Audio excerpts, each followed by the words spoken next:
The historian C. Sanders defines three principles to determine whether events really took place in our history. These principles are text criticism, internal and external evidence. Text criticism. Text criticism is the study of how original texts have been handled down. Do we have the original text of the first authors of the Bible? The reliability of the text of the Old Testament has been confirmed by the discovery of the Dead Sea Scrolls. And there is none like the historical documents of the New Testament. More than 5,000 copies of original written text, called manuscripts, are found. The oldest manuscript found so far is called P52 and is a piece of the Gospel of John dated around 125 after dating. All of the manuscripts differ from regions and times and don't differ significantly.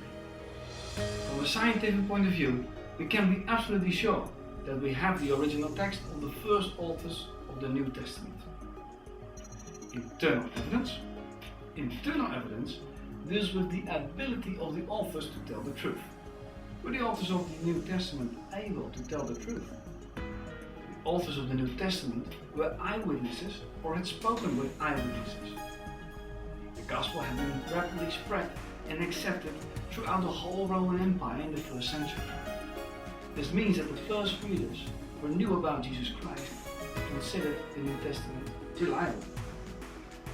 External evidence. External evidence deals with historical confirmation from other reliable sources. This external evidence confirming facts as stated in the New Testament. Archaeologist Sir William Ramsay has proved that the New Testament was written in the first century after deity. Historians of the 1st and 2nd century, like the Jew Josephus Flacius and the Roman Tacitus, wrote about Jesus Christ called Messiah in Israel. Early church leaders of the 1st and 2nd century confirmed the reliability of the New Testament. So, we have the original text, the authors were able to tell the truth, and their reliability has been confirmed by other reliable sources. Real divine solution. Can we find a real divine solution in the Bible to our emptiness deep inside and our self-centered nature? Since we have turned our backs to God, we can feel emptiness deep inside. Since then, we have lost our close union with God and have become self-centered. Because of our nature, we are not capable to perfectly obey God's law. Therefore, we are guilty, whether we experience it or not. And we are not capable to pay the debt of our sins. The prophets of the Old Testament have foretold that God will change the nature and destiny of the people that will enter and live by His new covenant. Jesus Christ came to receive God's punishment for our injustice. He died instead of us at the cross, just as promised. He rose from the dead to allow us to enter into His new covenant. No religious leader has ever been raised from the dead, but Jesus has. Which power can make such thing happen? Only God's power can. And if His opponents had the opportunity to show His dead body, then they would have used it in order to eliminate His faith. Hundreds of His followers, however, met the resurrected Christ at the same time.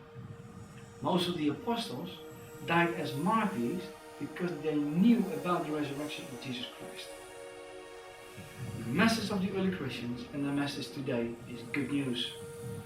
If you really entrust yourself to Jesus Christ, your life will be changed and you will receive eternal divine life.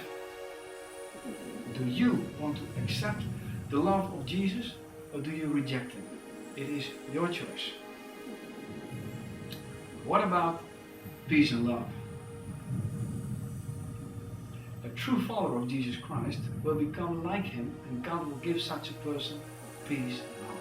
But it's a process. Now we have seen that the Bible meets all of the 6 criteria explored. I challenge you to figure out the 7th. Can you hear God's voice in the Bible? Why don't you start to read the gospel and ask God to speak to your heart? He is willing to convince you of his truth. Thanks for watching part 3. I hope you have seen part 1 and 2 as well. It's my desire that this movie helps you in your search for truth.